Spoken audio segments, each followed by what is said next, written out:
Hey guys, I thought this would be a really neat thing to take a look at real fast. It says, "Welcome to the Museum of Orphaned Concepts, a guided tour of ideas that Irrational Games discarded or reworked heavily during the making of the OG BioShock."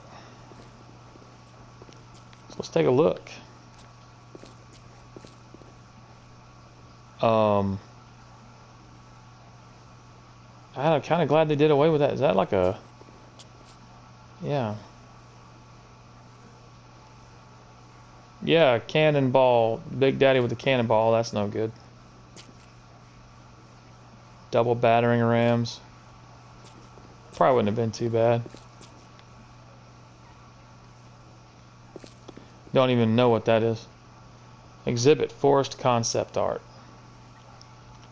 Irrational's artist tried to envisage how an underwater city would actually function in this early conceptual work of Rapture. One idea imagined a thick forest for the purpose of oxygen exchange, seen here with an observation catwalk running around the edge. The concept of using trees for oxygen exchange made it into the final game in the Arcadia level. That's pretty cool. We got more words here. Oh.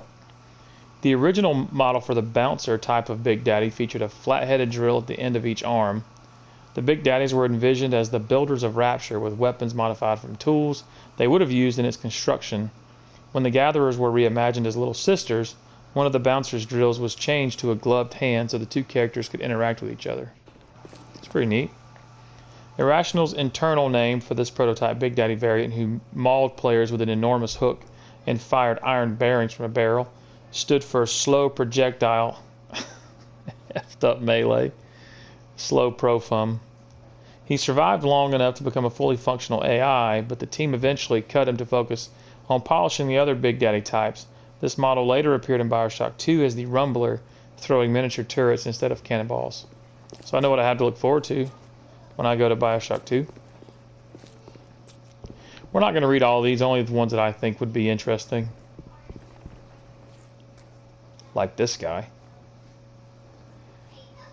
The Grenadier Splicer. This gray elephantine splicer was an early Grenadier from the same period of development as Stitchy and Hooker. He was a guy who spliced to carry around giant grenades and throw them at you, says lead artist Sean Robertson. The model was built and textured but never animated. I'd like to have a painted model of that. That'd be kind of cool. Don't make banging noises. You scared me. I'm just in a museum, but you still scared me.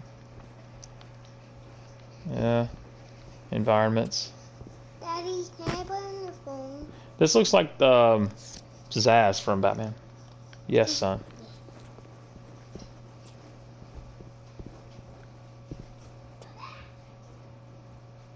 Huh. More basic enemies. Let's read about this guy. The Missing Link model. This character is essentially the missing link between the grotesque early designs and the human splicers that appeared in BioShock. This is the last bad model we did before moving on to what actually went into the shipping game, says Sean Robertson. After playing with him for a while, we just said, why don't we use humans instead? I always thought of these as Scooby-Doo monsters because they were too inhuman to invoke empathy. Squat. Oh my goodness. A Big Daddy with a squid on its face? Is that what that says? Slime from Slug. Alright, early Big Daddy concept art. This was the fourth Protector concept art, originally created with an organic slug attached to it. A model was started but never completed as the team narrowed their focus to 3 and finally just 2 Big Daddy types. I still like this as the Protector, says Rob Waters. We started modeling and I really pushed to get it in, even as just a static model on the floor, but it never made it. How about that? This guy looks cool. I wonder if we'll run into him in later games. If we'll run into him. Words are hard today. The Yam Hand model. This character, derisively called Yam Hand, around, we'll call that IG, was the poster child of the conceptual phase that preceded the decision to go with human enemies. So I guess we won't see him.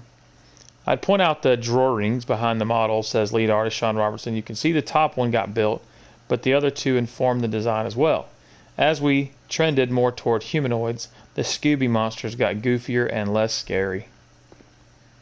But he's cool looking. Wait, what did he say about the drawings in the back?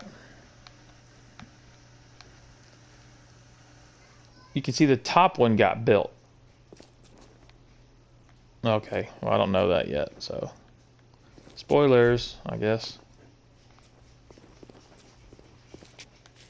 That'd been cool if that was like a hidden door. And what's your password? You know what my password is, buddy.